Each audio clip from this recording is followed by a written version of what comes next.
ശിവപ്രസാദം ജ്യോതിഷത്തിലേക്ക് എല്ലാവർക്കും സ്വാഗതം. ഇന്ന് നമ്മളിവിടെ പറയാൻ പോകുന്ന വിഷയം എന്ന് വെച്ചാൽ നമ്മളുടെ കുഞ്ഞുങ്ങളുടെ ആയാലും നമ്മളുടെ ആയാലും പിറന്നാൾ ദിവസം നമ്മൾ ശ്രദ്ധിക്കേണ്ട ചില കാര്യങ്ങളാണ്. പിന്നെ ചില പ്രത്യേക ദിവസങ്ങളിൽ, അതായത് ഓരോ ദിവസത്തിൽ പിറന്നാൾ വരുമ്പോഴും അതിൻ്റേതായ പ്രാധാന്യമുണ്ട്. ആ പ്രാധാന്യത്തെ പറ്റിയാണ് ഇന്നത്തെ വീഡിയോയിൽ പറയുന്നത്.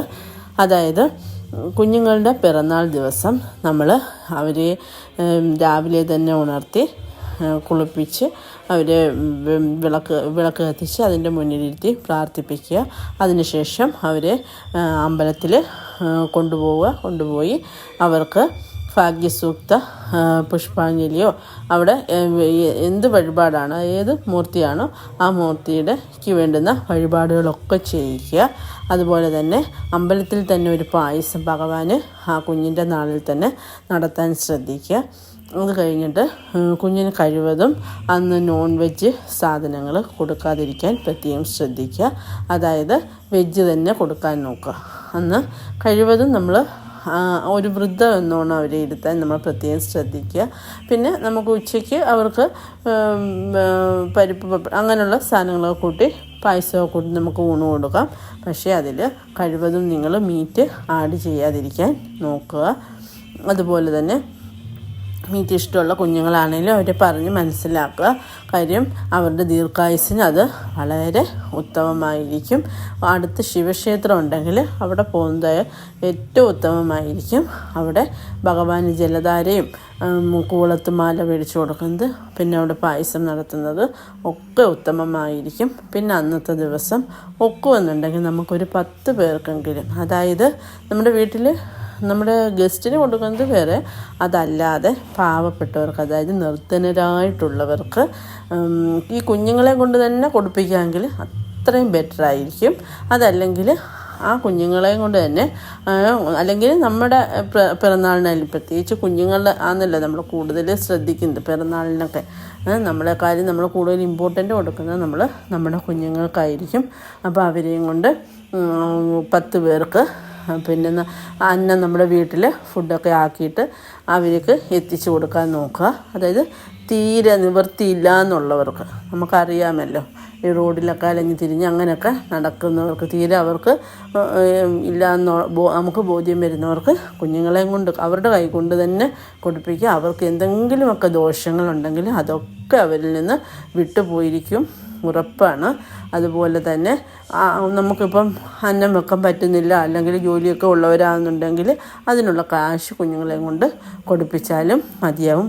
ഒക്കുമെന്നുള്ളവർ അന്നം തന്നെ, ചോറ് തന്നെ വെച്ച്, ചോറോ അല്ലെങ്കിൽ രാവിലത്തെ ബ്രേക്ക്ഫാസ്റ്റോ എന്തെങ്കിലും അതിൽ ഏതെങ്കിലും ഒരു ടൈമിൽ നമ്മൾ കൊടുക്കാൻ നോക്കുക. അത് വളരെയേറെ പുണ്യം നമുക്ക് നേടാൻ സാധിക്കും. അതായത് നമ്മുടെ കുഞ്ഞിൻ്റെ ആയുസ്സിന് എല്ലാം വളരെ ബെറ്ററായിരിക്കും. അതുപോലെ തന്നെ കുഞ്ഞിനെയും കൊണ്ട് അന്നത്തെ ദിവസം എത്രയും പ്രാർത്ഥനയിലിരിക്കാം. കാര്യം എന്ന് വെച്ചാൽ നമ്മുടെ ബർത്ത്ഡേ എന്ന് വെച്ചാൽ അത് അത്ര നല്ലൊരു ഡേ അല്ല. അതെന്ന് വെച്ച് കഴിഞ്ഞാൽ നമുക്ക് ഓരോ ദോഷം കൂടുതലായിട്ട് നിൽക്കുന്ന ഒരു ദിവസമാണ് ആ ദിവസം എന്ന് പറയുന്നത്. അപ്പം നമ്മൾ ആ ദിവസം പ്രാർത്ഥനകൾ കൂടുതലായിട്ട് വേണം. അതുകൊണ്ടാണ് നോൺ വെജ് കഴിക്കരുതെന്നും പറഞ്ഞത്. കഴിക്കാതെ തന്നെ ഭഗവാനെ കൂടുതൽ അറിയാനും, കൂടുതൽ ഭഗവാൻ ഓം നമഃ ശിവായ, ഓം നമോ നാരായണയൊക്കെ നമ്മുടെ കുഞ്ഞുങ്ങൾക്ക്, അതായത് തീരെ പൊടി കുഞ്ഞുങ്ങളാണെന്നുണ്ടെങ്കിൽ അതുങ്ങൾക്ക് ജപിക്കാൻ പറ്റില്ല. അപ്പോൾ മാതാവ് അതിനെ മടിയിലെടുത്ത് വെച്ചിട്ട് മന്ത്രമൊക്കെ ഉച്ചാരണം ചെയ്യാം. അതായത് ഓം നമഃ ശിവായൊക്കെ ചെല്ലുക. അപ്പോൾ കുഞ്ഞിന് ദീർഘായുസ്സും ആരോഗ്യമൊക്കെ ഉണ്ടാകുന്നതായിരിക്കും. അതുപോലെ ഇപ്പോൾ നമുക്ക് തിങ്കളാഴ്ച ദിവസം നമ്മുടെ കുഞ്ഞുങ്ങളുടെ ആയാലും നമ്മുടെ ആയാലും പിറന്നാൾ വരികയാണെങ്കിൽ അത് സർവ്വ സൗഭാഗ്യം എന്നാണ് പറയുന്നത്. തിങ്കളാഴ്ച ദിവസം പിറന്നാൾ ദിവസമായിട്ട് വന്നാൽ വളരെ നല്ലതായിരിക്കും. അതുപോലെ ചൊവ്വാഴ്ച പിറന്നാൾ വരുവാണെങ്കിൽ അരിഷ്ടതകളാണ് ഫലമായിട്ടുള്ളത്.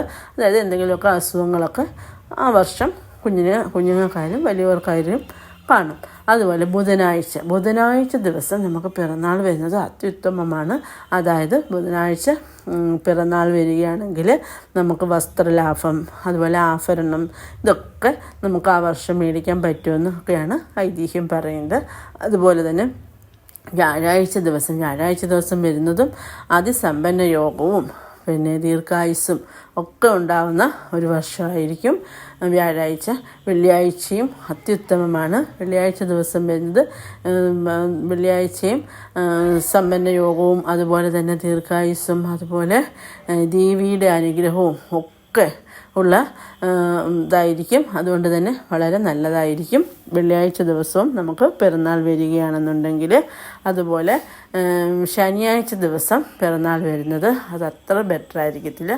ശനിയാഴ്ച ദിവസമൊക്കെ പിറന്നാൾ വരികയാണെന്നുണ്ടെങ്കിൽ നമുക്ക് അറിയാലോ, ചൊവ്വയും ശനിയൊക്കെ അത്ര ഒരു നല്ലതായിരിക്കത്തില്ല. കാര്യം അരിഷ്ടതകളും അസുഖങ്ങളും ആശുപത്രിവാസവും ഒക്കെ ആ വർഷം അവർക്ക് ഫലമായിരിക്കും.